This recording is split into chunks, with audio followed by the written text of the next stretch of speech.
Like many nuclear accidents of the past, the Tokaimura Criticality Accident was not a spontaneous event that occurred due to the mistakes of 3 men in a small room. The events that led to the accident began 30 years before Hisashi Ouchi, Masato Shinohara, and Yutaka Yokokawa entered the conversion test building. Mistakes by the management were made, mistakes by the Japanese government were made, and a major warning of the hazards of more than a decade of safety culture were created. Let us take a journey along this path and follow the countdown to Tokaimura.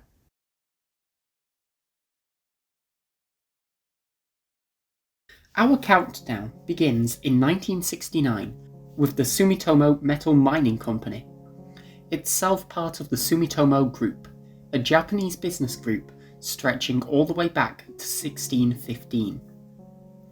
The Metal Mining Company, specializing in the resource production of and manufacturing involving non-ferrous metals, wanted to expand into Japan's growing nuclear power industry. The location for their new facility seemed obvious. The village of Tokaimura housed many nuclear industries, including being the location of the Tokaimura nuclear power plant, the first nuclear reactor in Japan. As a side note, despite what many online who have done little research claim, this is not where the criticality accident took place. There is no facility on site to manufacture its own fuel. The Metal Mining Company successfully obtained a license to process uranium into nuclear fuel, allowed to manufacture fuel up to an enrichment of 5% of uranium-235, and began work constructing their new facility. In 1972, they also received a license to produce nuclear fuel with enrichment up to 20% of uranium-235, and began producing fuel in the same year. In 1973, they also began producing low-enrichment uranium fuel. JCO, meaning Japan Nuclear Fuel Conversion Company, was established in 1979, and the facility was transferred to JCO the following year. JCO, of course, continued to expand its company to allow them to process fuel for the experimental Joyo sodium-cooled fast reactor, a much higher enrichment, up to 20%, and therefore more profitable.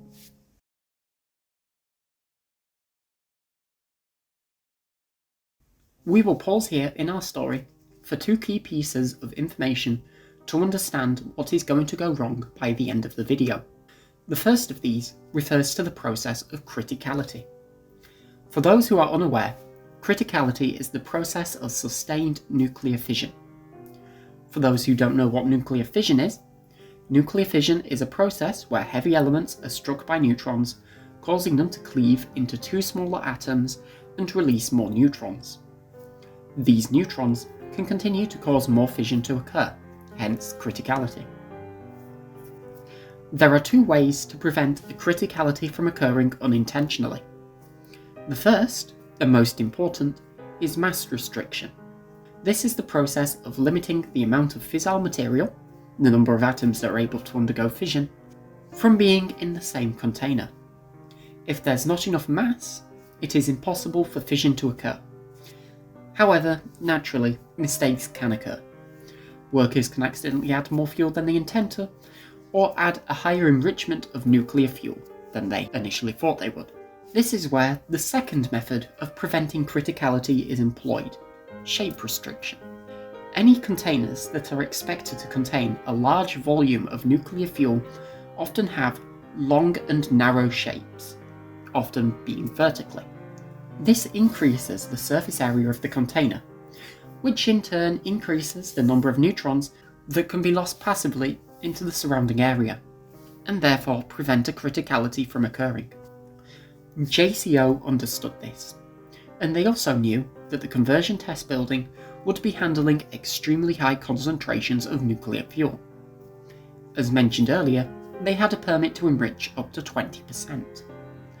Therefore, they ensured that all of the storage vessels and containers inside the building were shape restricted, with one exception. a singular precipitation tank in the calcination and reduction room could not be shape restricted. This is because a long and narrow structure is not compatible with the function of the tank. Instead, JCO employed a concentration limit. If the amount of uranium-235 exceeded a certain level, the workers had to stop adding it and drain all of the enriched fuel before restarting any further precipitation. These two systems would work so long as nobody were to violate the guidelines demanded by the license.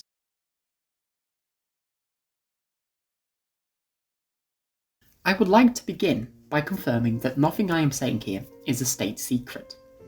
This information was publicly available. However, it would be impossible for a member of the public to get their hands on enough nuclear fuel to enrich it to a significant amount, and equally difficult to obtain all of the necessary equipment to follow these procedures. Nevertheless, do not try this at home. This is extremely dangerous. The process for synthesizing the highly enriched uranyl nitrate solution that JCO agreed to in the license can be broken up into two sections. The purification of the uranium oxide to increase the concentration of fissile uranium-235, and then the production of the uranyl nitrate solution that was delivered to the reactor. We begin with raw uranium oxide powder. Step number 1 is dissolution. The uranium oxide is placed inside a dissolution tank, and dilute nitric acid is added to dissolve the powder. Once this is complete, the solution is stored in a hydrolysis column to break down any impurities in the material, and then moved to an extracting column to remove only pure uranyl nitrate solution. The uranyl nitrate in these tanks is then removed and inserted into the precipitation tank mentioned earlier. Ammonia is also inserted into the tank for the specific purpose of creating the next product, ammonium diurenate. The ADU can then be removed from the precipitation tank by being poured into trays and then placed into a calciner. A calciner is used to heat up the substance with a low amount of oxygen in the air around it to remove volatile substances and impurities. After time in the calciner, the ammonia is fully removed and only purified uranium oxide powder is left, at the desired enrichment for the reactor. The fuel is passed through the entrance of the reduction furnace and then collected. This is by far the longest step. The uranyl nitrate production involves redissolving the solution in the dissolution tank using nitric acid again, and then finally homogenized by cross-blending the 20 different product vessels to ensure the fuel is at a uniform enrichment. A long process, yes, but it is necessary to understand this procedure, as it is going to change a lot between JCO beginning to produce nuclear fuel for the Joyo reactor on the 25th of June 1986 to the 30th of September 1999. Even now, they are already violating the license. Remember the cross-blending right at the end? This is not actually part of the license.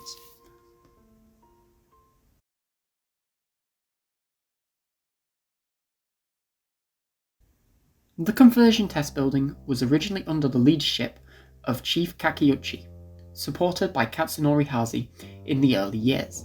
In 1993, 7 years after the license was handed to JCO, their 6th request for fuel for the Joyo reactor was received, and during the process to manufacture the fuel, the two men had altered the instructions into what was an illegal system. Instead of using a dissolution tank in the redissolution step of the uranyl nitrate solution production, the workers decided to use a 10-litre stainless steel bucket. Uranium oxide was directly poured into 7 separate buckets, nitric acid then added to dissolve the powder, and then cross-blended into 10 product solutions. But working with the buckets was difficult, and when Chief Kakeuchi left the conversion test building, he was replaced by Chief Fuji. As Kakeuchi delivered his final instructions, he mentioned further simplifications which Fuji and Hazy agreed to work with. The next request for nuclear fuel for Joyo was made in 1995, and this time Fuji and Hazy implemented their newly modified system.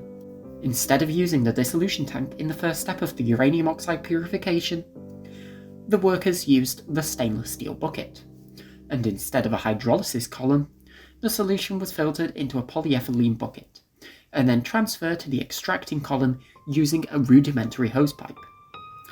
Instead of cross-blending the uranyl nitrate in the final step, the solution was instead poured into the dissolution tank that would have been used in the first step, and then released into the product vessels.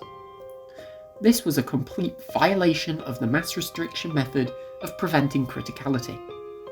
Only the large surface area of the dissolution tank was stopping a sustained nuclear fission event. This method would again be used in 1996. At this point, you may be asking, how did we move so far from the originally approved method of producing uranyl nitrate? Well, the actual idea was proposed completely by accident, due to a miscommunication between workers, although it was also claimed that this method would be more efficient and give the workers a lighter workload, while at the same time reducing the risk of a chemical exposure accident. You may also be asking, why has this not been stopped? The simple answer is that the Science and Technology Agency, the government body in charge of these inspections, had only carried out inspections between 1985 and 1992. The modifications to the method occurred only in 1993. In 1998, monthly inspections by the Science and Technology Agency began again, but the method of inspecting for lapses in workplace safety was lacking, and no violations were ever detected in any of the buildings. And for the Science and Technology Agency, their reputation was already on the line.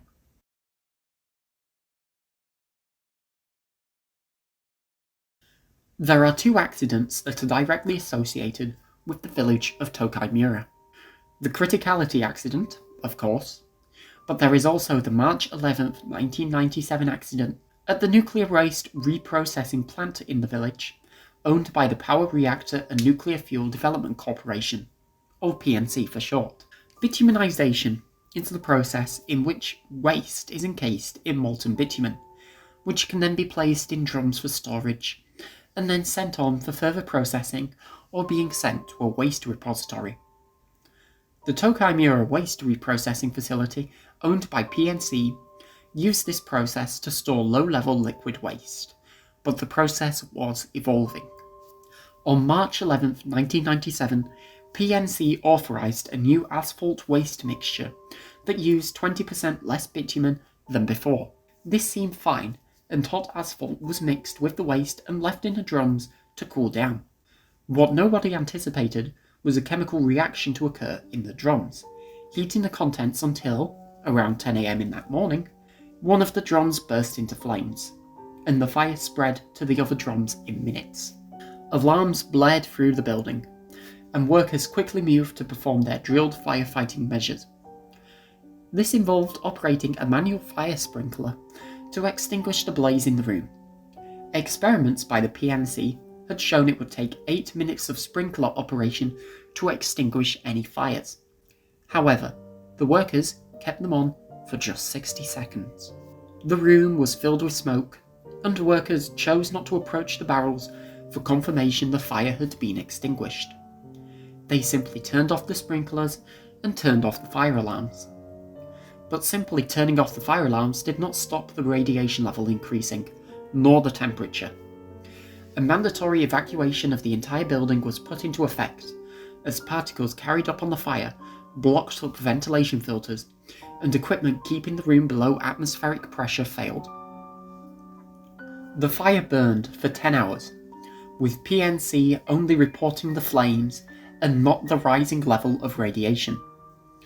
At 8 PM, just as workers were preparing to re-enter the building and finally extinguish the blaze, gases that had been accumulating inside the room ignited, tearing the lead door to the room off of its hinges, shattering windows, and releasing trace amounts of radioactive waste into the surrounding area. 37 people were exposed in what became Japan's worst nuclear accident at the time. PNC made claims that their workers had extinguished the initial blaze before evacuating, which was proven a lie in a subsequent accident hearing, and then made attempts to remove photographic evidence of the accident. This event, combined with subsequent revelations of more covered-up accidents, spelled the end of PNC. It is incredible that, 2 years before the Tokaimura Criticality Accident, workers bending the rules away from legality, without preparing for the inevitable accidents, and then failing to properly act when catastrophe did occur, would create Japan's worst accident at the time, mere miles away from where history would repeat itself.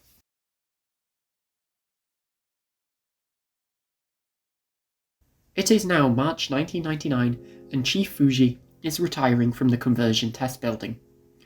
Naturally, you'd assume, it would be preferable for someone with equal experience in handling nuclear fuel to step in and assist. But the economics of the conversion test building were now turning in the direction of destruction.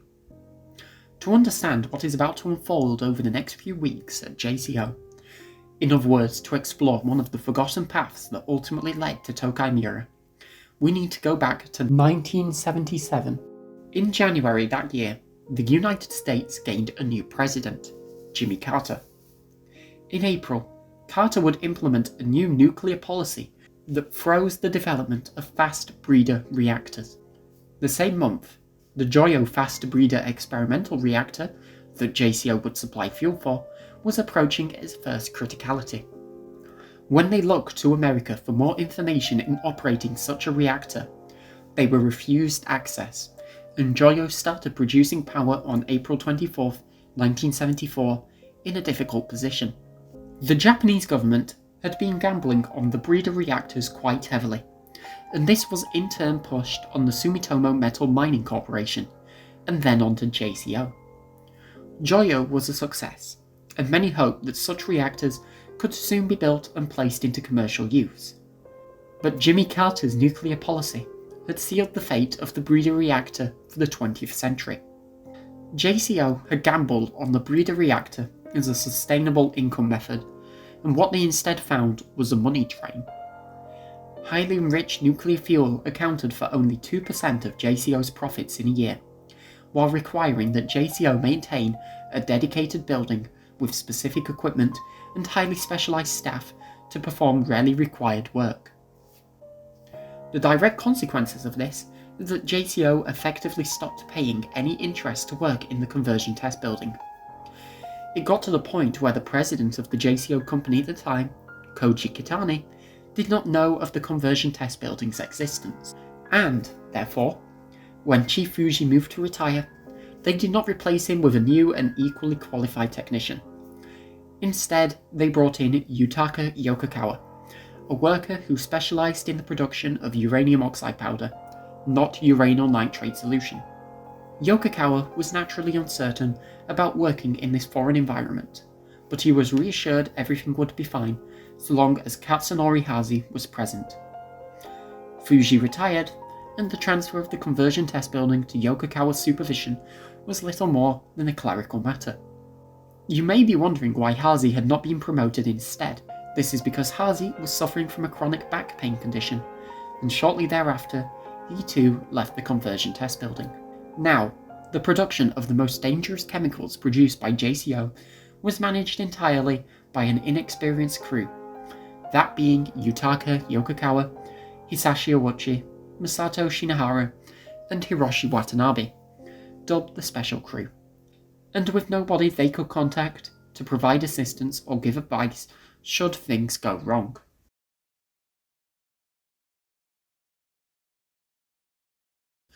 The 30-year-long countdown to Tokaimura has entered its final days. On the 10th of September, JCO received their 9th production order from the Joyo reactor, the so-called 9th Joyo campaign, and the request was urgent. Yokokawa, Ouchi, Shinohara, and Watanabe got to work in the conversion test building. Over 18 days, the men prepared the uranium oxide powder to reach the final required enrichment, and then attention shifted towards redissolution and homogenization. But disagreements were brewing in the Special Crew, with Yokokawa thinking that Watanabe didn't know anything about working there, and for the final stages of work, he was absent. The already illegal process, now dubbed the Shadow Guide for producing enriched uranyl nitrate solution, called for using the dissolution tank to homogenize the fuel, But when Yokokawa looked at this, he saw a major problem. The piping they were supposed to use was very poorly installed, as it had been created in a rush for the Shadow Guide. The special crew turned to the precipitation tank instead. Yokokawa believed that, so long as the uranium didn't precipitate in the tank, there would be no problems, and they could operate as normal, just like using the dissolution tank.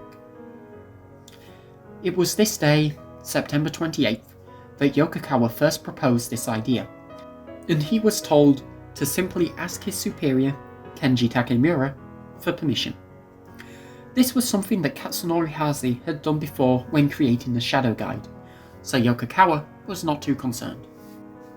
On September 29th, Yokokawa passed Tokaimura on the way to one of the buildings in the eastern region of the site, and asked for permission to use the precipitation tank for the final step. Tokaimura said yes. Yokokawa, Shinohara, and Ouchi wasted no time. The process was simple. Take the maximum batch of nuclear fuel permissible, 2.4 kilograms, and dissolve it in nitric acid in a 10-litre stainless steel bucket. These were then split into smaller 5-litre containers that could then be poured into the precipitation tank through a funnel inserted into a handhole. Fans inside the tank would help to homogenize the solution. It was a 2-person job, someone to pour the uranyl nitrate solution and someone to hold the funnel. By the end of September 29th, the 3 workers had completed the first 4 batches and poured them into the precipitation tank, totaling 9.71 kilograms of uranium. The workers returned home to get rest, for tomorrow would be the day they completed the solution.